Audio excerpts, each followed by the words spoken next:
The rain pounded against the windshield like an angry fist as Olivia Parker gripped the steering wheel of her failing sedan, each flash of lightning revealing the tears streaming down her face. Her entire life was packed in 3 suitcases in the back seat, alongside a withered potted plant, the only memento from her grandmother's garden. The storm matched her shattered dreams, but she never imagined that the man who would pull her from the flooded ditch would be hiding a heart more precious than gold beneath his gruff exterior. Before we jump back in, tell us where you're tuning in from, and if this story touches you, make sure you're subscribed, because tomorrow, I've saved something extra special for you. The old Honda sputtered and jerked as Olivia navigated the unfamiliar mountain road. Each hairpin turn brought fresh anxiety as sheets of rain reduced visibility to mere feet ahead. She shouldn't have taken this shortcut, shouldn't have trusted the GPS over the warnings of the gas station attendant back in the last town, but desperation had a way of clouding judgment, and Olivia was nothing if not desperate. Just a little further, she whispered to herself, squinting through the windshield. Her phone had died hours ago, leaving her without navigation and without connection to the world she'd left behind. The year was 2023, and Olivia had exactly $347 to her name, all that remained after leaving behind a failed marriage and crushing medical debt. A flash of lightning illuminated a road sign. Welcome to Silver Creek, population 1,892, offering a momentary surge of hope.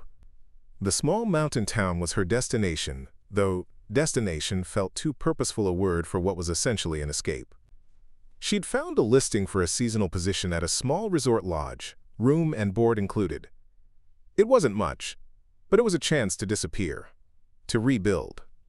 The Honda lurched violently, the engine making a sound Olivia recognized as mechanical death. "No, no, no," she pleaded, pumping the gas pedal uselessly as the car slowed, steam rising from beneath the hood despite the downpour.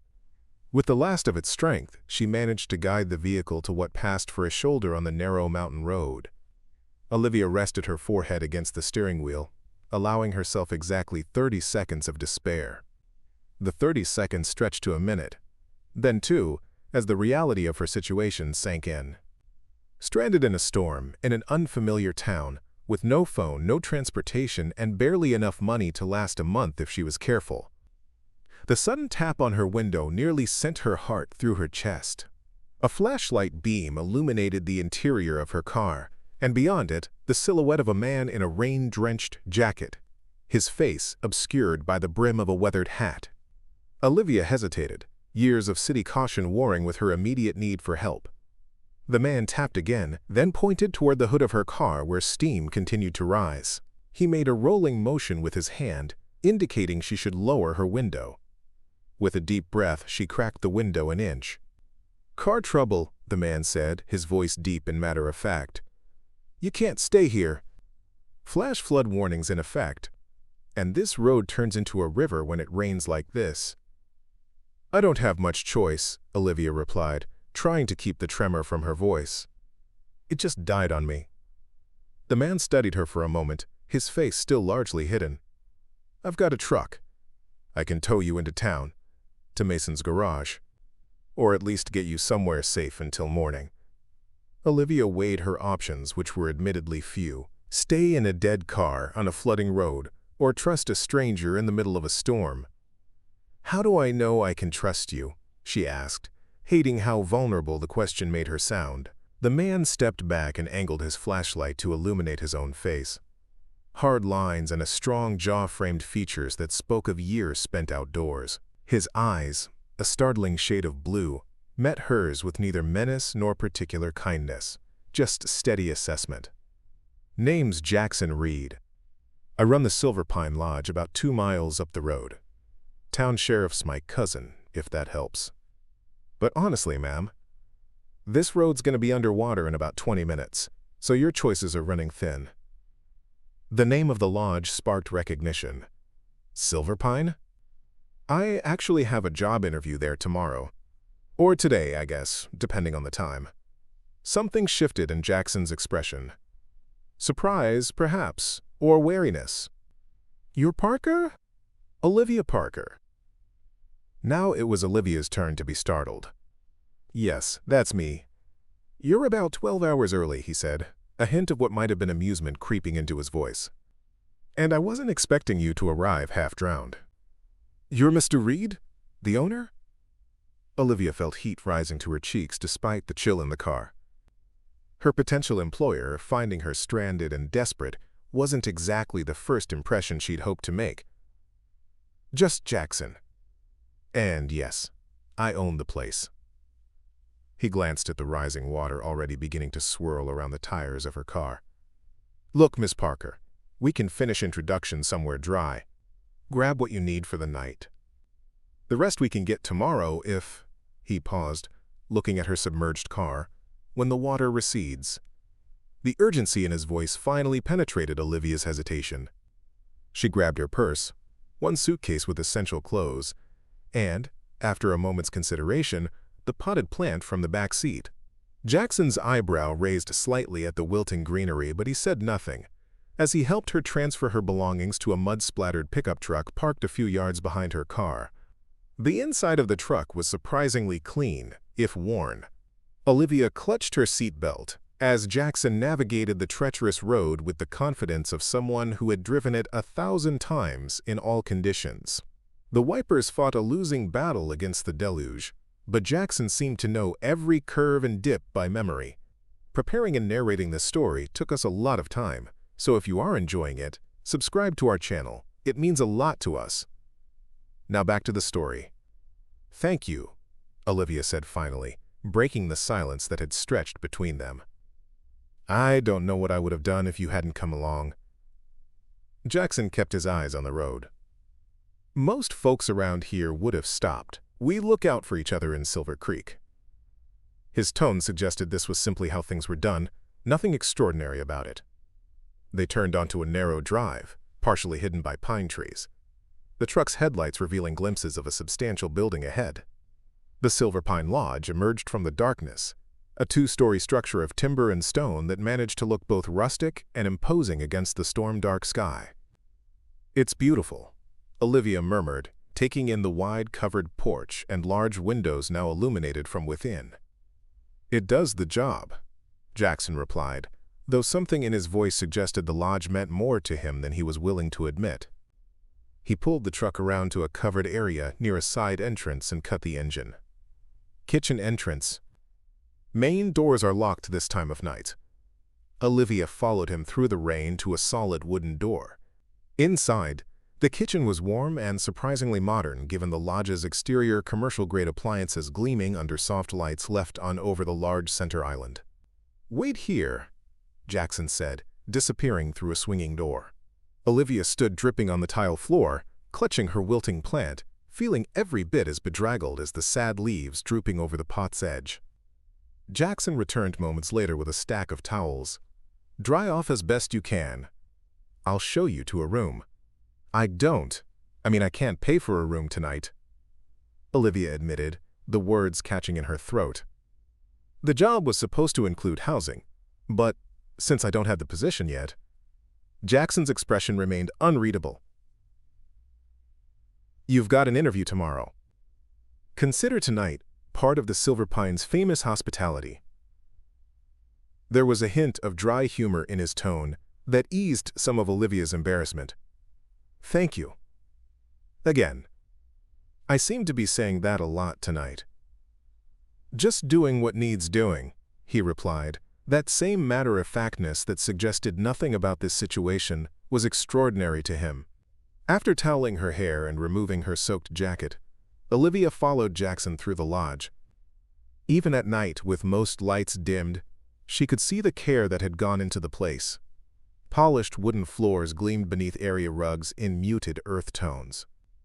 Stone fireplaces anchored spacious common areas filled with comfortable-looking furniture. Large windows, currently reflecting the interior against the black night, promised spectacular views in daylight. They climbed a wide staircase to the second floor, where Jackson led her down a hallway to a door near the end. Staff quarters are on the 3rd floor, but they're being renovated. Guest rooms are mostly empty midweek this time of year. He unlocked the door and stepped aside. Should have everything you need, bathrooms through there. Kitchen opens at 6 if you're hungry. The room was simple but charming. A queen bed with a quilt in shades of blue and green, wooden furniture that looked handcrafted, and a small sitting area near windows that presumably overlooked the mountains. "This is lovely," Olivia said, genuinely impressed. "Your lodge is beautiful, Mr. Reed, Jackson." He nodded once, acknowledging the compliment without quite accepting it. "Interview's at 10. Emma, that's our manager, will be conducting it. I handle the maintenance and business side, not personnel." "I'll be ready," Olivia promised. Jackson seemed about to leave, then hesitated. "Your car. It'll need to be towed once the road's clear. Mason's the only mechanic in town. I can call him in the morning." "Thank you, but I'll handle it," Olivia said, straightening her shoulders slightly. "I've imposed enough already." Something flickered across Jackson's face. Respect, perhaps. "Suit yourself. Towels in the bathroom if you want to shower." "Night, Miss Parker." "Olivia, please." "And good night." After he left, Olivia stood in the middle of the room, the events of the day catching up to her in a rush of exhaustion. She placed her grandmother's plant on the windowsill, noticing for the first time that it had managed to produce a single perfect blossom, despite its otherwise sorry state. "We're both survivors, aren't we?" she whispered to the plant. "Bend but don't break," Grandma always said. In the bathroom, Olivia caught sight of herself in the mirror and winced. Her dark hair hung in damp tangles around a face pale with exhaustion, shadows under her hazel eyes, testament to too many sleepless nights. She barely recognized herself. This tired, desperate woman was a far cry from the confident special education teacher she'd been just a year ago, before everything fell apart. The hot shower washed away the chill of the storm, if not the weight of her circumstances. As she dried off, Olivia caught herself wondering about Jackson Reed. There was something compelling about him. Not just his timely rescue, but the way he carried himself, the evident pride he took in his lodge despite his offhand comments. He'd saved her tonight with a gruff efficiency that suggested he neither wanted nor expected gratitude. Sleep came surprisingly easily in the unfamiliar bed, the sound of rain against the windows a soothing backdrop to her exhaustion. Morning arrived with startling brightness, sunlight streaming through windows that revealed a breathtaking view of pine-covered mountains. For a moment, Olivia forgot where she was, the events of the previous night seeming almost dreamlike in the clear light of day. A soft knock at the door pulled her from her thoughts. Wrapping herself in the quilt, she opened it to find a young woman with a bright smile and a tray bearing coffee and what smelled like freshly baked muffins. "Morning! You must be Olivia. I'm Lily, one of the housekeepers. Jackson mentioned we had an unexpected guest. Thought you might want breakfast before your interview with Emma." "That's incredibly kind, thank you," Olivia said, accepting the tray. "Is the storm over?" "Blue skies today, but the creek's running high. Road to town might be clear by afternoon." Lily's cheerful demeanor was infectious. "Emma's excited to meet you, by the way. We've been short-staffed since Maggie left to have her baby." After Lily departed, Olivia ate the delicious blueberry muffin and sipped the strong coffee while planning her approach to the interview. The position was for a combination of front desk work and housekeeping. Not exactly what she'd trained for with her education degree, but a chance to start over somewhere new, somewhere her past couldn't find her. She dressed in the nicest outfit she'd packed, black pants and a blue blouse that brought out the green in her hazel eyes. The blouse had a small coffee stain near the hem that she'd been unable to completely remove, but it was mostly hidden when tucked in. She twisted her hair into a neat bun, applied minimal makeup, and tried to project a confidence she didn't entirely feel. At precisely 9:55, Olivia made her way downstairs to the main lobby, taking in the lodge's full splendor in daylight. Massive windows showcased the stunning mountain landscape, and the stone fireplace she'd glimpsed last night dominated one wall of the open area. A few guests lingered over coffee in the comfortable seating areas, while a young man behind the front desk helped an elderly couple with what sounded like hiking recommendations. "Olivia Parker?" A woman in her 50s approached, her silver-streaked dark hair pulled back in a practical ponytail. "I'm Emma Delacourt, lodge manager. Jackson mentioned you had quite the entrance last night." "Not exactly how I planned to arrive," Olivia admitted with a small smile. Emma's warm laugh put her instantly at ease. In my experience, the best things rarely go according to plan. Come on, let's talk in my office. The interview went surprisingly well. Emma was straightforward about the demands of the job, long hours during peak seasons, the need to wear multiple hats in a small operation, the isolation of mountain living during harsh winters. But she seemed impressed by Olivia's work history and adaptability. Teaching special education requires a lot of patience and problem solving, Emma noted, reviewing Olivia's resume. Both valuable skills here. Our guests can be demanding. I once had a 7-year-old throw his shoe through a classroom window during a meltdown, Olivia replied. I imagine I can handle a tourist unhappy with their room assignment. Emma laughed again. Fair point. Now I have to ask, your last position ended rather abruptly. Any particular reason? Olivia had prepared for this question, crafting an answer that was true without revealing too much. Personal circumstances required me to relocate. My grandmother's passing left me at a crossroads, and I decided it was time for a change. It wasn't the whole truth. Nothing about David's gambling debts, the medical bills that had piled up during her grandmother's final illness, or the threats that had finally driven her to flee in the middle of the night. But it wasn't a lie, either. Emma seemed satisfied with the answer. Well, Olivia, I think you'd be a good fit here. The position includes room and board. As Jackson may have mentioned, staff quarters are on the 3rd floor, though they're being renovated at the moment. You'd have a guest room for a few weeks until they're complete. Starting salary is modest, but there's opportunity for tips during busy seasons. Hope blossomed in Olivia's chest. Are you offering me the job? I am, Emma confirmed with a smile. Provided your references check out, of course. When could you start? Immediately, Olivia said, perhaps too eagerly. That is, as soon as I sort out my car situation. Ah, yes. Jackson mentioned your vehicle might be a total loss. That's tough luck. Olivia's heart sank. Without a car, her options would be severely limited, even with a job. Did he say that? That it can't be fixed? Emma's expression turned sympathetic. I think his exact words were, that engine's more cooked than last Thanksgiving's turkey. But Mason's a miracle worker with machines. You should talk to him before giving up hope.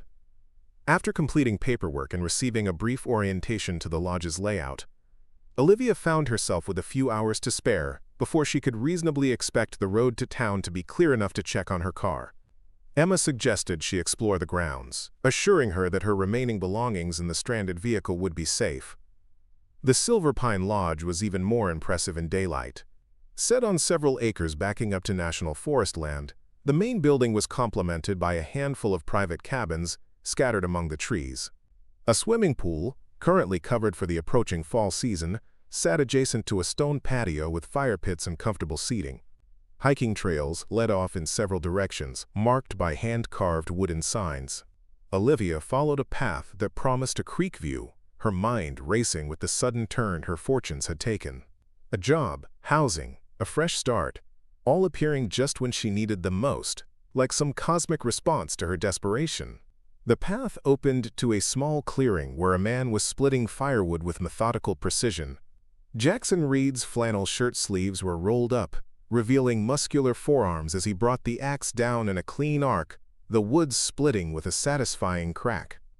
He paused, sensing her presence. Miss Parker, he acknowledged, setting the axe aside. Emma, hire you? She did, Olivia confirmed. Pending reference checks. Jackson nodded as if this was expected. Your car's still where you left it. Road should be passable in an hour or so if you want to check on it. I'd appreciate a ride to town if it's not too much trouble. I should speak with the mechanic you mentioned. Mason, Jackson supplied. I'm heading that way after lunch to pick up supplies. You can ride along. It wasn't exactly a warm invitation, but Olivia sensed it was as close to friendly as Jackson Reed got. Thank you. I'll be ready whenever you are. Jackson picked up the axe again, clearly considering the conversation over. Olivia lingered a moment longer, watching as he positioned another log on the chopping block. "I never properly thanked you," she said suddenly, "for last night. You didn't have to stop." Jackson paused, the axe held loosely in his grip. "Like I said, anyone around here would have done the same." "Maybe, but it was you who did. So thank you." He met her gaze, those startling blue eyes assessing her once more. "You're welcome, Miss Parker." "Olivia," she corrected gently. A ghost of a smile touched his lips. "Olivia, then. Meet me out front at 1 if you want that ride to town." As she turned to leave, Olivia couldn't help but wonder about the reserved man who had rescued her from the storm. There was more to Jackson Reed than his gruff exterior suggested, a depth to him that piqued her curiosity despite her determination to keep her focus solely on rebuilding her life. Little did she know that the storm that had brought her to Silver Creek was nothing compared to the tempest waiting on the horizon, or that the man with the axe would become her most unexpected ally when it broke. Silver Creek sprawled before them, a picturesque mountain town that seemed plucked from a postcard. Main Street consisted of a charming collection of storefronts with wooden facades and hand-painted signs, flanked by towering pines and set against the dramatic backdrop of mountain peaks. As Jackson's truck rumbled down the street, Olivia couldn't help but notice how people waved or nodded in his direction, subtle acknowledgments that spoke of respect rather than familiarity. "Everyone seems to know you," she observed, breaking the comfortable silence that had settled between them during the drive. Jackson's hands remained steady on the wheel. "Small town. Everyone knows everyone. And yet you don't seem like the type who enjoys being known," Olivia ventured, surprising herself with her boldness. A hint of amusement flickered across his face. "Perceptive." They pulled up in front of a weathered building with Mason's Garage painted in faded red letters across the top. The large bay doors were open, revealing a workspace that somehow managed to be both chaotic and orderly at the same time. Tools hung in precise arrangements on the walls, while parts and components occupied every available surface. A man in his early 60s emerged from beneath a lifted Jeep, wiping his hands on a rag that had long ago surrendered its original color to engine grease. His salt and pepper hair was cropped short, and laugh lines framed eyes that sparkled with intelligence. "Jackson Reed, twice in 1 month? The apocalypse must be upon us," the man called out, his grin revealing a slightly crooked front tooth. "Need you to look at a car, Mason," Jackson replied, ignoring the teasing. "Broke down in last night's storm. Honda sedan, about half a mile past the Silver Creek sign." Mason's gaze shifted to Olivia, curiosity evident. And this would be the owner of said vehicle? "Olivia Parker," she introduced herself, extending her hand without hesitation despite the man's grease-stained fingers. "Recently hired at the Silver Pine Lodge." Mason's handshake was firm but gentle. "Welcome to Silver Creek, Miss Parker. Sorry about your car troubles. I can have Joe tow it in this afternoon, take a look tomorrow morning. That work for you?" "It has to," Olivia admitted. "I don't have many options at the moment." Mason studied her for a moment, then nodded, as if coming to a decision. "Tell you what, Joe can give you a ride back to the lodge after he brings in your car. No sense in making Jackson play chauffeur all day." "I appreciate that," Olivia said, fishing in her purse for a business card she'd tucked away.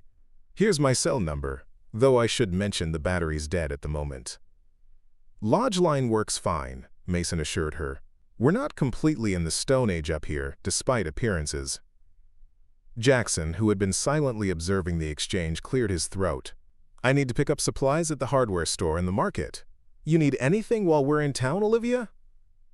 The casual use of her first name didn't escape her notice. "If there's a drugstore, I could use some basics. Toothpaste, shampoo, that sort of thing." "Carter's Mercantile has everything from nails to nightgowns," Mason supplied. "One-stop shopping, Silver Creek style. 3 buildings down on the right." After arranging the details for her car, Olivia followed Jackson back to the truck. "Mason seems nice," she offered as they pulled back onto Main Street. "Known him since I was a kid," Jackson replied. "Best mechanic in 3 counties, though his prices reflect it." Olivia's stomach tightened at the implication. "How bad do you think it is?" "The car, I mean." Jackson glanced her way, his expression softening slightly. "Hard to say without looking under the hood. Could be a simple fix, could be—" He trailed off, clearly not wanting to voice the worst-case scenario. Could be, I'm carless in a mountain town with limited public transportation, Olivia finished for him, forcing a light tone despite the anxiety bubbling beneath the surface. Town's small enough to walk most places, Jackson said after a moment. And the lodge runs a shuttle to the ski areas in winter, to town in summer for guests. Staff can use it too when it's running. It wasn't much consolation, but Olivia appreciated the attempt.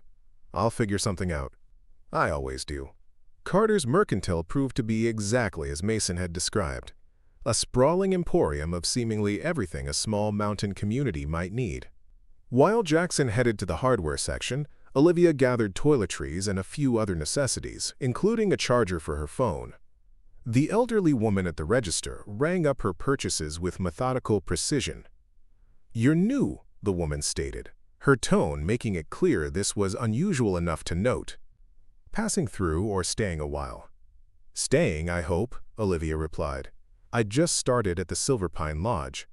The woman's eyebrows rose slightly. "Working for Jackson Reed, then. Interesting." Something in her tone made Olivia curious. "Do you know him well?" "Known that boy since he was in diapers," the woman replied, bagging Olivia's purchases.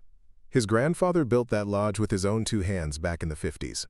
Jackson's father nearly ran it into the ground. Now Jackson's turned it around, though heaven knows it wasn't easy." She leaned forward slightly, as if imparting a confidence. "He's a good man, our Jackson. Just carries more weight than most." Before Olivia could inquire further, Jackson appeared with his own selections, various tools and supplies that suggested ongoing maintenance at the lodge. The cashier's demeanor shifted subtly, her interrogation of Olivia replaced with gentle teasing directed at Jackson about his infrequent visits to town. Their final stop was the local market, where Jackson efficiently gathered supplies for the lodge kitchen. Olivia found herself watching him interact with the various townsfolk they encountered, always polite but reserved, accepting their greetings with nods or brief responses that discouraged further conversation. Yet there was an undeniable respect in how people addressed him, something beyond the typical courtesy extended to a local business owner. On the drive back to the lodge, Olivia's curiosity finally got the better of her. "You grew up here in Silver Creek?" Jackson's eyes remained on the winding road. "Born and raised. Left for a while. Came back." "To take over the family business?" she prompted when it became clear he wasn't going to elaborate. A muscle in his jaw tightened. "Something like that." Olivia recognized the signs of a door firmly closing on that line of conversation. "Well, it's a beautiful area. I can see why you came back." Jackson's grip on the steering wheel relaxed slightly. "Mountains get in your blood. Hard to stay away for long." It was the most personal statement he'd made since rescuing her from the storm, and Olivia sensed it revealed more than he perhaps intended. Before she could respond, they rounded a bend, and the Silver Pine Lodge came into view, golden afternoon sunlight illuminating its sturdy timbers and welcoming facade. "Home sweet home," she murmured, the words catching her by surprise. After just one night, she was already thinking of the lodge in those terms. Jackson shot her a quick, unreadable glance, for now at least. The comment stung more than it should have, reminding Olivia of the precariousness of her situation. Without a car, with minimal savings, and with a past she was desperately trying to outrun, her position at the lodge wasn't just a job, it was a lifeline. Emma met them in the lobby, clipboard in hand and reading glasses perched on the end of her nose. "Perfect timing! Olivia, I was hoping to start your training this afternoon." Jackson, that contractor, finally called back about the roof on cabin 4. The easy division of labor established, Olivia spent the remainder of the day shadowing Emma through the various duties of a front desk associate, checking guests in and out, managing reservations, handling special requests, and troubleshooting the occasional crisis. Despite the years she'd spent teaching, Olivia found herself energized by the new challenges and the tangible results of her efforts. "You're a natural," Emma commented as they wrapped up for the day. "Most newcomers take at least a week to get comfortable with the booking system." "I'm a quick study," Olivia replied, unable to hide her pleasure at the compliment. "And you're a good teacher." Emma waved away the praise. "Dinner's at 6 in the staff dining room, through the kitchen, first door on the left. Nothing fancy, but Marta's cooking beats anything you'd make for yourself after a long day." Olivia's phone, now fully charged, chimed with a notification. A text from Mason's garage confirmed her car had been towed in and would be evaluated the following morning. With this task completed, she had a moment to explore her temporary home more thoroughly. The Silver Pine Lodge boasted numerous cozy nooks where guests could read or socialize, a game room with a billiards table and board games, and a small library filled with well-worn paperbacks and local history books. It was in this latter space that Olivia found herself drawn to a framed, black-and-white photograph hanging above the fireplace. The image showed the lodge in what appeared to be its early days, a somewhat smaller version of the current building with a man and woman standing proudly on the front steps. The man's stance was remarkably similar to Jackson's, shoulders squared, expression serious but with a hint of something softer around the eyes. "That's Walter and Eleanor Reed," a voice said from behind her. Jackson's grandparents. Olivia turned to find Lily, the cheerful housekeeper who had brought her breakfast that morning. "They built the lodge?" Lily nodded, moving to stand beside her. "Walter built it after returning from the Korean War. Eleanor ran it while raising their sons. They were quite the team from what I've heard." She pointed to another photograph, this one showing an older version of the couple surrounded by family. "That's Jackson's father, Robert, on the left. He inherited the lodge when Walter passed." Olivia studied the image, noting how the family resemblance flowed through the generations. The same strong jaw, the same piercing eyes. "And Robert passed it to Jackson?"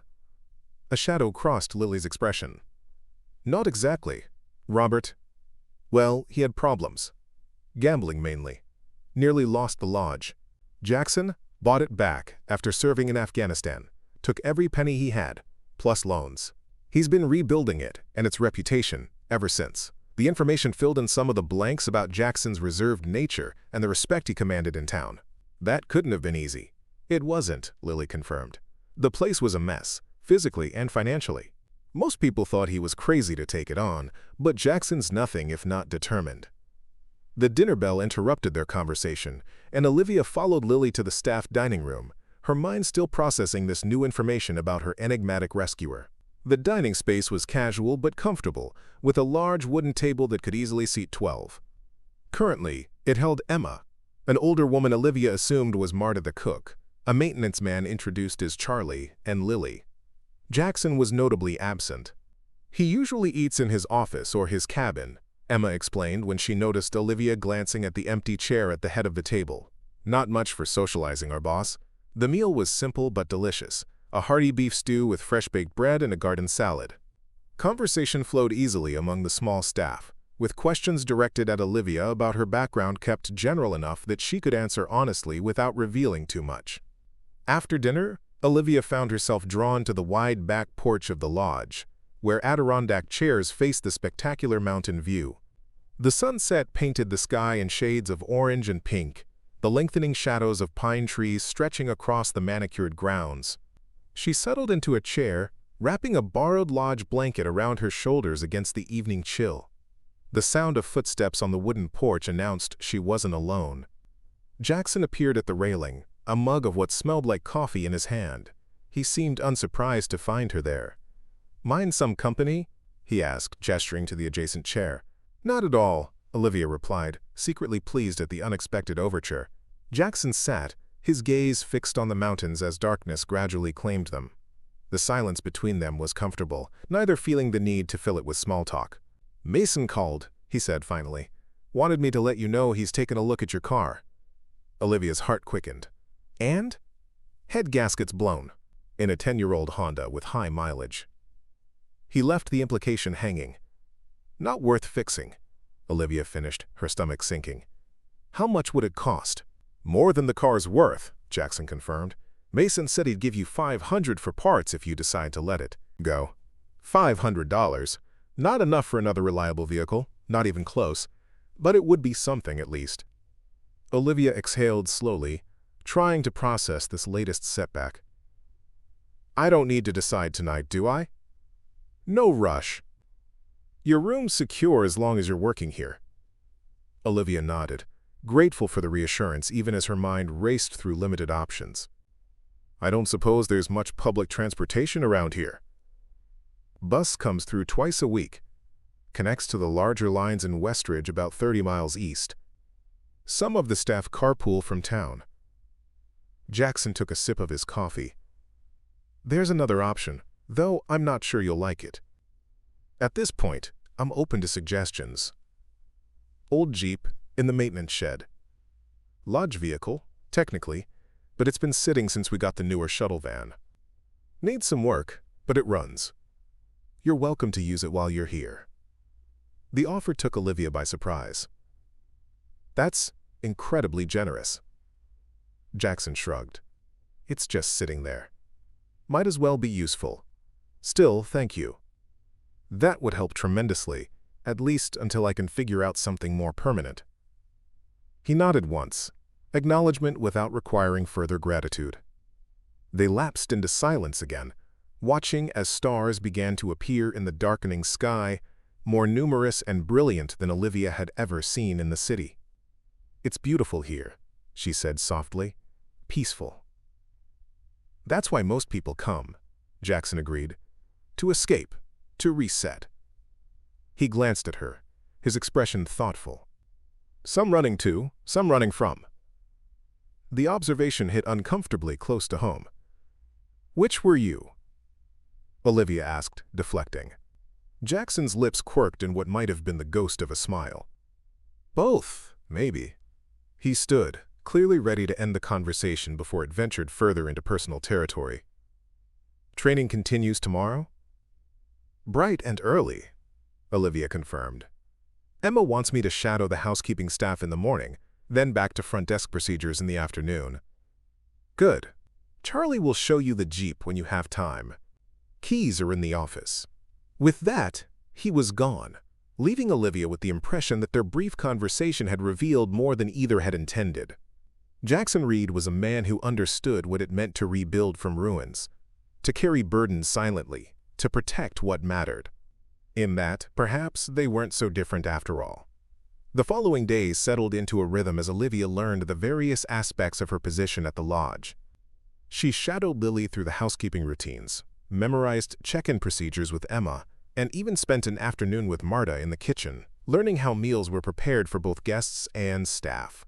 The work was physically demanding but satisfying, each completed task a small victory in her journey to self-sufficiency. The old Jeep, true to Jackson's word, needed work but was drivable. Charlie, the maintenance man, showed her its quirks: the sticky clutch, the heater that worked only on the highest setting, the driver's side door that required a firm slam to close properly. Despite these flaws, the vehicle represented freedom, a way to navigate her new life in Silver Creek without being completely dependent on others. On her first day off, Olivia drove the Jeep into town to finalize the sale of her Honda to Mason and pick up a few personal items. The $500 he paid her went immediately into her savings account, a pitiful sum compared to what she'd need for a place of her own eventually, but a start nonetheless. Carter's Mercantile yielded affordable clothes suitable for mountain living: flannel shirts, sturdy jeans, and a winter coat that the elderly cashier, who Olivia now knew was Mrs. Carter herself, assured her would withstand the harshest Silver Creek winter. Though you'll want something dressier for the Harvest Festival next month, Mrs. Carter added with a wink. Biggest social event of the fall season. I'm not much for social events, Olivia replied, thinking of her limited budget and even more limited interest in putting herself on display for the town's scrutiny. Mrs. Carter chuckled. Everyone attends the Harvest Festival, dear. Even Jackson Reed makes an appearance, though he'd sooner chew glass than admit he enjoys himself. The mention of Jackson piqued Olivia's curiosity despite herself. In the week since her arrival, their interactions had been primarily work-related, professional but distant, yet she'd caught him watching her sometimes with an expression she couldn't quite decipher. Not disapproval, exactly, but something assessing, as if he was trying to solve a puzzle. He keeps to himself, doesn't he? Olivia ventured. Always has, even as a boy, Mrs. Carter confirmed, carefully folding Olivia's purchases. More so since he came back from overseas, and after what happened with Rebecca, well... She trailed off, seemingly realizing she'd said more than intended. Rebecca? The name slipped out before Olivia could stop herself. Mrs. Carter's expression turned guarded. Not my story to tell, dear. Just know that Jackson's had his share of storms to weather. We all have our reasons for the walls we build. The cryptic statement followed Olivia as she completed her errands and drove back to the lodge, curiosity warring with her own determination to maintain emotional distance from her new colleagues. She had come to Silver Creek to escape her past, not to entangle herself in someone else's. And yet, as she rounded the final bend in the road and the Silver Pine Lodge came into view, Olivia couldn't deny the sense of homecoming that swept over her. In just a week, the lodge had become more than a workplace. It was a sanctuary, a fresh start, a place where the wounds of her past might finally begin to heal. What she didn't yet realize was how quickly that sanctuary would be tested, or that the man who had pulled her from one storm would soon become her anchor in another, one that threatened everything she was trying to rebuild. The Harvest Festival transformed Silver Creek's town square into a celebration of autumn splendor. Strings of lights hung between lampposts, casting a golden glow over vendor booths, displaying everything from hand-knitted scarves to homemade preserves. The air carried the mingled scents of cinnamon, wood smoke, and the unmistakable sweetness of caramel apples, a sensory backdrop to the laughter and conversation of what seemed to be the entire town's population. Olivia stood at the edge of the festivities, a borrowed cardigan pulled tight against the October evening chill. 6 weeks at the Silver Pine Lodge had transformed her in subtle ways. Her city pallor replaced with a healthy glow, her posture more relaxed, her smile coming more readily. Yet she still felt like an observer rather than a participant in the community's traditions, watching from the periphery as families and friends reunited with the easy familiarity of shared history. "You came," a deep voice observed from behind her. "I wasn't sure you would." Olivia turned to find Jackson, and the sight of him momentarily stole her breath. Gone was the flannel-clad workman she'd grown accustomed to seeing around the lodge. In his place stood a man in dark jeans and a charcoal button-down shirt that emphasized the breadth of his shoulders and the startling blue of his eyes. His dark hair, usually hidden beneath a worn baseball cap, was neatly combed, revealing streaks of silver at the temples that lent him a distinguished air. "Emma insisted," Olivia replied, finding her voice. "Said it was a mandatory cultural experience."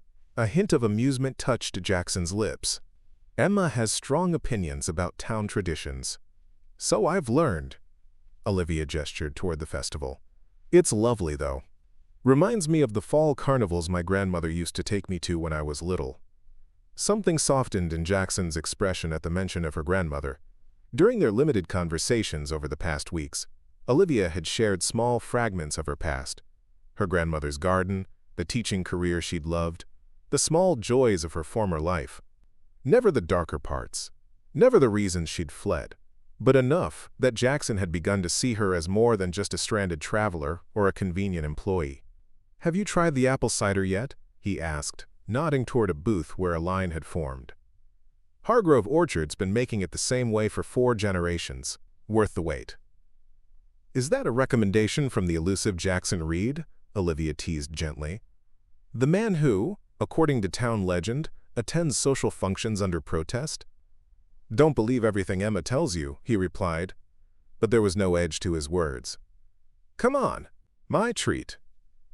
The simple invitation felt significant somehow, a small breach in the careful distance Jackson maintained from virtually everyone. Olivia fell into step beside him, acutely aware of the curious glances directed their way as they moved through the crowd.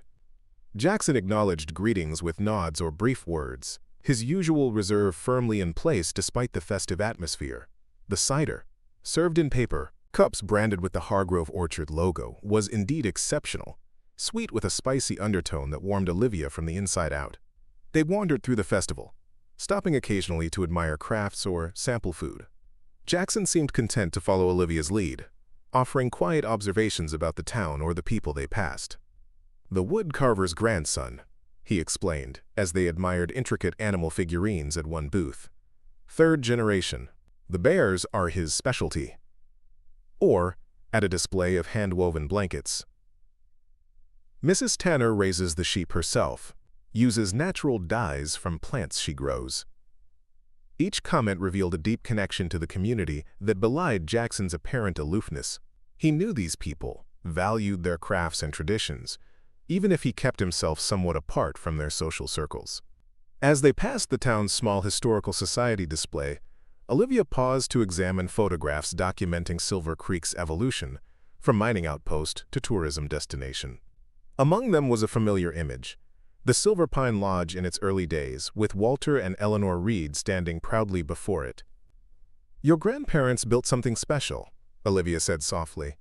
Jackson studied the photograph, his expression unreadable.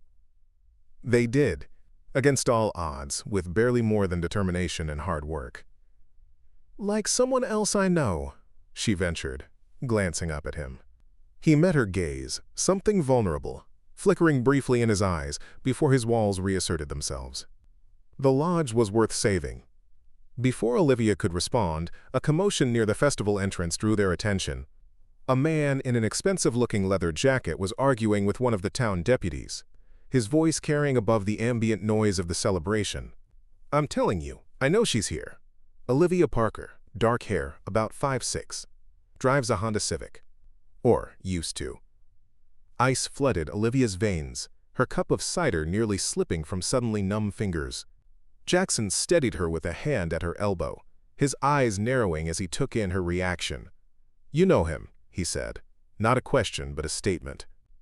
"David," she whispered, the name tasting like ash in her mouth. "My ex-husband." Jackson's posture shifted subtly, his body angling protectively toward her, even as his expression remained neutral. "The one who left you with debts." "Among other things," Olivia confirmed, her heart hammering painfully against her ribs. "Jackson, I need to go, now, before he sees me." Without hesitation, Jackson guided her toward a side street leading away from the square, his hand at the small of her back. "My truck's parked behind the hardware store. Stay close." They moved quickly through the shadows between buildings, Jackson seeming to know every alley and shortcut in town. Olivia followed blindly, fear constricting her throat as memories she'd tried so hard to suppress came flooding back. David's escalating rage when gambling debts mounted. The threats, the moment she'd finally realized no amount of love or loyalty could fix what was broken in him. The familiar pickup truck was a welcome sight. Jackson opened the passenger door for her, then rounded the vehicle and slid behind the wheel. Within moments, they were pulling away from the town center, headlights off until they reached the main road. "He won't find you at the lodge," Jackson said as they drove, his voice steady and reassuring. "Property's gated, and Charlie's staying on site tonight. No one gets in without approval." Olivia nodded mutely, her thoughts racing. How had David found her? She'd been so careful. New phone number, no social media, cash transactions whenever possible. She'd told no one where she was going, not even her former colleagues who might have innocently revealed her whereabouts.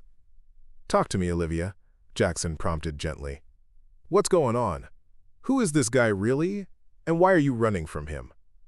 The genuine concern in his voice broke something loose inside her. After weeks of keeping her secrets tightly guarded, of presenting only the sanitized version of her past, the truth spilled out. "David and I met when I was in college. He was charming, attentive, everything a young woman thinks she wants. By the time I realized he had a gambling problem, we were already married. I tried to help him. God knows I tried. Therapy, support groups, even taking control of our finances." Her laugh held no humor. That last one was a mistake. He didn't take kindly to having his freedom restricted. Jackson's hands tightened on the steering wheel. "Did he hurt you?" "Not physically. Not at first. It was more psychological.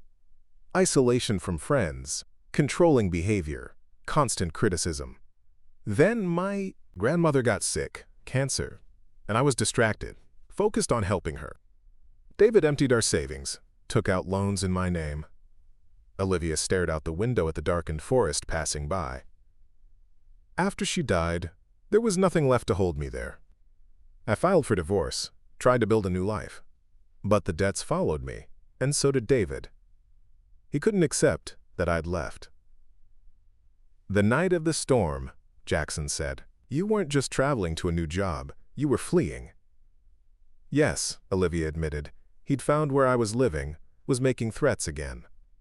I packed what I could fit in my car and left in the middle of the night. I'd applied for the lodge position weeks earlier, never thinking I'd actually get it. When Emma called with the job offer, it seemed like, I don't know, Providence.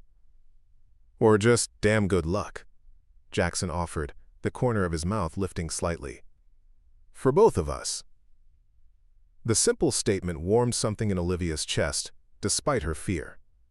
Over the past 6 weeks, she'd become an integral part of the lodge's small staff. Emma relied on her organizational skills. The guests appreciated her warm professionalism. And even Jackson had begun to seek her input on operational matters. She'd found not just employment, but purpose, and perhaps something more fragile and precious that she wasn't yet ready to name. As they approached the turnoff to the Silver Pine Lodge, Jackson made an unexpected decision, continuing past the entrance road. Olivia glanced at him questioningly. "My cabin," he explained. "It's more secluded than the main lodge. If your ex starts asking questions in town, it's the last place anyone would direct him." The cabin, when they reached it, was not the rustic structure Olivia had imagined. Nestled among towering pines a quarter-mile from the main lodge, it was a modern interpretation of a traditional mountain home, all clean lines and expansive windows, with a wraparound porch and a stone chimney rising from the center of the metal roof. Jackson led her inside, flipping on lights to reveal an open floor plan with a central living area dominated by a massive stone fireplace. The furnishings were minimal but high quality: a leather sofa, a few well-worn armchairs, bookshelves built into the walls. One corner held a simple desk with a laptop and neat stacks of papers. The kitchen, separated from the living area by a breakfast bar, was surprisingly well equipped for a bachelor's residence. "It's beautiful," Olivia said, some of her tension easing as she took in the peaceful space. "Not what I expected. Rebuilt it myself after I came back," Jackson replied, moving to start a fire in the fireplace. "Original cabin was my grandfather's hunting lodge. Barely more than a shack by the time I inherited it." "You seem to have a talent for restoration," Olivia observed, the double meaning not lost on either of them. Jackson glanced up from arranging kindling, his eyes meeting hers with an intensity that made her breath catch. "Some things are worth the effort." The moment stretched between them, laden with unspoken possibilities. Then Jackson straightened, his practical nature reasserting itself. "You're safe here tonight. Bedroom's through there. Clean sheets on the bed. I'll take the couch. Jackson, I can't put you out of your own bed." "You're not putting me anywhere," he replied firmly. "I'm offering." "Big difference." Olivia recognized the stubborn set of his jaw and decided not to argue. "Thank you. For everything." While Jackson made coffee and called Emma to explain the situation, Olivia explored the cabin's single bedroom. Like the rest of the house, it was sparsely furnished but comfortable: a queen-sized bed with a handmade quilt, a dresser, and bedside tables crafted from what appeared to be reclaimed barnwood. One wall held framed photographs, the lodge in different seasons, an older couple Olivia recognized as Jackson's grandparents, a group of soldiers in desert camouflage, arms around each other's shoulders, dusty and grinning. The bathroom yielded a new toothbrush still in its package, which Olivia gratefully appropriated. As she washed her face, she caught sight of herself in the mirror. Pale with lingering fear, yes, but not the same broken woman who had fled into the night months ago. Her eyes held a steadiness that had been missing for too long. "You're not running anymore," she told her reflection firmly. "You're choosing to stay right where you are." When she emerged, Jackson was setting mugs of coffee on the low table before the now crackling fire. He'd shed his dress shirt in favor of a simple Henley that somehow made him look more approachable, less the reserved employer and more the man who had pulled her from a storm-flooded ditch without hesitation. "Emma's informed the staff," he said as Olivia settled onto the sofa. "No one will mention your presence to strangers asking questions." "I'm sorry to bring this trouble to your door," Olivia said, cradling the warm mug between her palms. "It seems I have a talent for arriving in the middle of storms." "Some storms follow us," Jackson replied, his gaze fixed on the dancing flames. "No matter how far we run." The quiet statement held the weight of personal experience. Olivia studied his profile, the strong lines softened by firelight. "Is that what happened with you? After Afghanistan?" Jackson's eyebrows rose slightly, surprise flickering across his features. "Town gossip travels fast." "Not gossip," Olivia corrected gently. "More like context. For understanding the man who rebuilt his family's legacy from ruins." Something in her phrasing seemed to reach him. Jackson took a slow sip of his coffee, considering his words carefully. I enlisted after college. Special Forces. Did 3 tours before. He rotated his left shoulder unconsciously, a gesture Olivia had noticed before when he was tired. Before an IED changed my career plans. You were injured, Olivia surmised. Badly enough to earn an honorable discharge, not badly enough to justify the mess I made of things afterward. His tone was matter-of-fact, without self-pity. Came home angry. Directionless. Found out my father had nearly gambled away the lodge, mortgaged to the hilt, reputation in tatters. He'd died the year before, liver failure. So you decided to save it, Olivia prompted when he fell silent. Jackson's lips curved in a humorless smile. More like it saved me, gave me purpose when I needed it most. Something to rebuild when everything felt broken. Including himself, Olivia thought but didn't say. And Rebecca? She asked instead, the name Mrs. Carter had mentioned slipping out before she could reconsider. Jackson's expression shuddered momentarily, then relaxed with what seemed like conscious effort. Local girl. We were engaged before my last deployment. She waited. Stuck by me through the recovery and physical therapy. But the man who came home wasn't the one she'd fallen in love with. Eventually, she stopped waiting for that man to return.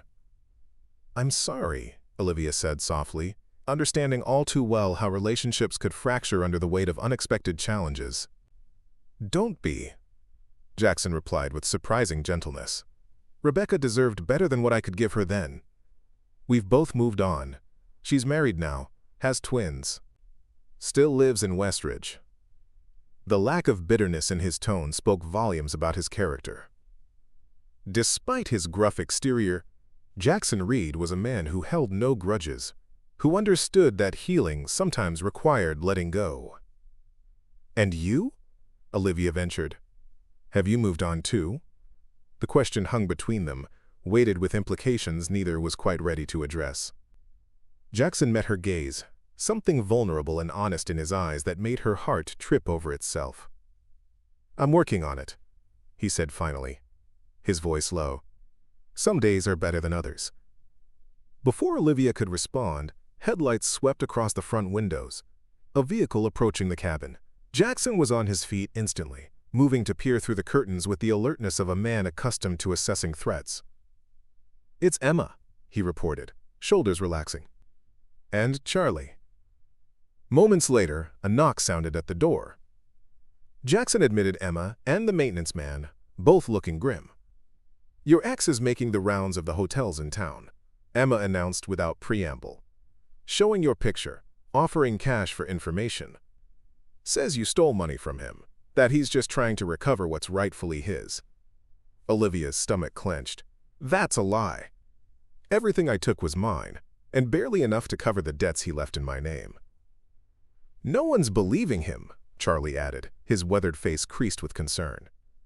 Folks around here are protective of their own. But he seems determined. He knows I'm here, Olivia said, resignation settling over her. Somehow, he tracked me to Silver Creek. He won't leave until he finds me. Or until he's convinced you've moved on, Jackson suggested, his tactical mind clearly assessing options. If he believes you've left town, he'll have no reason to stay. Emma nodded thoughtfully. We could spread word that Olivia quit last week. Headed for Denver, or maybe Seattle. Won't work. Olivia sighed. David's persistent when he wants something. He'll want proof. We'll keep asking questions until someone slips up. Jackson paced the length of the living room, energy radiating from his tall frame. Then we don't hide. We confront. 3 pairs of eyes turned to him in surprise. You want me to talk to him? Olivia asked, disbelief coloring her tone. Hesitation. Emma's informed the staff, he said as Olivia settled onto the sofa. No one will mention your presence to strangers asking questions. I'm sorry to bring this trouble to your door, Olivia said, cradling the warm mug between her palms. It seems I have a talent for arriving in the middle of storms. Some storms follow us, Jackson replied, his gaze fixed on the dancing flames. No matter how far we run. The quiet statement held the weight of personal experience. Olivia studied his profile, the strong lines softened by firelight. Is that what happened with you? After Afghanistan? Jackson's eyebrows rose slightly, surprise flickering across his features. Town gossip travels fast. Not gossip, Olivia corrected gently. More like context. For understanding the man who rebuilt his family's legacy from ruins. Something in her phrasing seemed to reach him. Jackson took a slow sip of his coffee, considering his words carefully. I enlisted after college. Special Forces. Did 3 tours before. He rotated his left shoulder unconsciously, a gesture Olivia had noticed before when he was tired. Before an IED changed my career plans. You were injured, Olivia surmised. Badly enough to earn an honorable discharge, not badly enough to justify the mess I made of things afterward. His tone was matter-of-fact, without self-pity. Came home angry. Directionless. Found out my father had nearly gambled away the lodge, mortgaged to the hilt, reputation in tatters. He'd died the year before, liver failure. So you decided to save it, Olivia prompted when he fell silent. Jackson's lips curved in a humorless smile. More like it saved me, gave me purpose when I needed it most. Something to rebuild when everything felt broken. Including himself, Olivia thought but didn't say. And Rebecca? She asked instead, the name Mrs. Carter had mentioned slipping out before she could reconsider. Jackson's expression shuddered momentarily, then relaxed with what seemed like conscious effort. Local girl. We were engaged before my last deployment. She waited, stuck by me through the recovery and physical therapy. But the man who came home wasn't the one she'd fallen in love with. Eventually, she stopped waiting for that man to return. I'm sorry, Olivia said softly, understanding all too well how relationships could fracture under the weight of unexpected challenges. Don't be, Jackson replied with surprising gentleness. Rebecca deserved better than what I could give her then. We've both moved on. She's married now, has twins. Still lives in Westridge. The lack of bitterness in his tone spoke volumes about his character. Despite his gruff exterior, Jackson Reed was a man who held no grudges, who understood that healing sometimes required letting go. And you? Olivia ventured. Have you moved on too? The question hung between them, weighted with implications neither was quite ready to address. Jackson met her gaze, something vulnerable and honest in his eyes that made her heart trip over itself. I'm working on it, he said finally, his voice low. Some days are better than others. Before Olivia could respond, headlights swept across the front windows, a vehicle approaching the cabin. Jackson was on his feet instantly, moving to peer through the curtains with the alertness of a man accustomed to assessing threats. It's Emma, he reported, shoulders relaxing. And Charlie.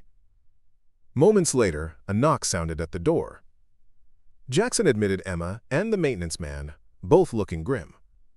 Your ex is making the rounds of the hotels in town, Emma announced without preamble. Showing your picture, offering cash for information. Says you stole money from him, that he's just trying to recover what's rightfully his. Olivia's stomach clenched. That's a lie. Everything I took was mine, and barely enough to cover the debts he left in my name. No one's believing him, Charlie added, his weathered face creased with concern. Folks around here are protective of their own. But he seems determined. He knows I'm here, Olivia said, resignation settling over her. Somehow, he tracked me to Silver Creek. He won't leave until he finds me. Or until he's convinced you've moved on, Jackson suggested, his tactical mind clearly assessing options. If he believes you've left town, he'll have no reason to stay. Emma nodded thoughtfully. We could spread word that Olivia quit last week. Headed for Denver, or maybe Seattle. Won't work. Olivia sighed. David's persistent when he wants something. He'll want proof. We'll keep asking questions until someone slips up. Jackson paced the length of the living room, energy radiating from his tall frame. Then we don't hide. We confront. 3 pairs of eyes turned to him in surprise. "You want me to talk to him?" Olivia asked, disbelief coloring her tone. "After everything I've told you?" "Not alone," Jackson clarified. "With backup. On our terms, not his. Let him say what he came to say. Make it clear you're not intimidated, and send him on his way." "With all due respect, boss," Charlie interjected. "Sounds like this fella doesn't take rejection well. What's to stop him from causing trouble?" A cold smile touched Jackson's lips, reminding Olivia that beneath his controlled exterior was a man trained for combat. The fact that Olivia won't be facing him alone. That, and Sheriff Reeves happens to be my cousin. Understanding dawned on Olivia. It wasn't just about confronting David. It was about doing so with the full weight of Jackson's standing in the community behind her. A public rejection with witnesses, including law enforcement, would leave David little room to maneuver. "When?" she asked, her decision made. "Tomorrow. Mid-morning. Public enough to have witnesses, controlled enough to keep things civil." Jackson's gaze held hers, steady and reassuring. "Your choice, though. We can find another way if you're not comfortable." The concern in his voice warmed her. For years, her wishes and comfort had been secondary considerations at best. David's needs, David's moods, David's problems had dominated her existence until she'd nearly lost herself entirely. Now, here was a man asking what she wanted, respecting her agency even while offering protection. "I'll do it," Olivia said, straightening her shoulders. "I'm tired of running, tired of looking over my shoulder. It's time to face him. One last time." Emma squeezed her hand. "We'll be right there with you, honey. All of us." After Emma and Charlie departed with plans to meet the following morning, silence settled over the cabin once more. Jackson built up the fire, then rejoined Olivia on the sofa, their shoulders not quite touching. "You don't have to do this," he said quietly, confronting him. "We could find another solution." Olivia shook her head. "No, you're right. As long as I'm running, he has power over me. It needs to end." Jackson studied her profile, something like admiration in his gaze. "You're stronger than you give yourself credit for, Olivia Parker." "I'm learning to be," she replied, meeting his eyes.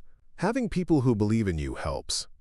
The air between them seemed to thicken, charged with unspoken feelings that had been building over weeks of shared meals, quiet conversations on the lodge's porch, and the gradual dismantling of carefully constructed walls. Jackson's gaze dropped briefly to her lips, then returned to her eyes, a question in them that made Olivia's heart race. But the moment passed, both of them aware that timing and circumstances made this the wrong moment to explore the connection neither could deny any longer. Jackson stood, clearing their coffee cups with practiced efficiency. "You should get some rest," he said, his voice slightly rough. "Tomorrow will be challenging enough." Olivia nodded, suddenly exhausted as the adrenaline of the evening ebbed. "Good night, Jackson, and thank you for everything." His smile was gentle, genuine in a way his public expressions rarely were. "Any time, Olivia. I mean that." As she settled into Jackson's bed, surrounded by the subtle scent of pine and something uniquely him, Olivia realized how far she'd come from that storm-drenched night when a stranger had pulled her from a flooded ditch. She had found not just shelter but community, not just employment but purpose, not just safety but the beginnings of something that felt remarkably like home.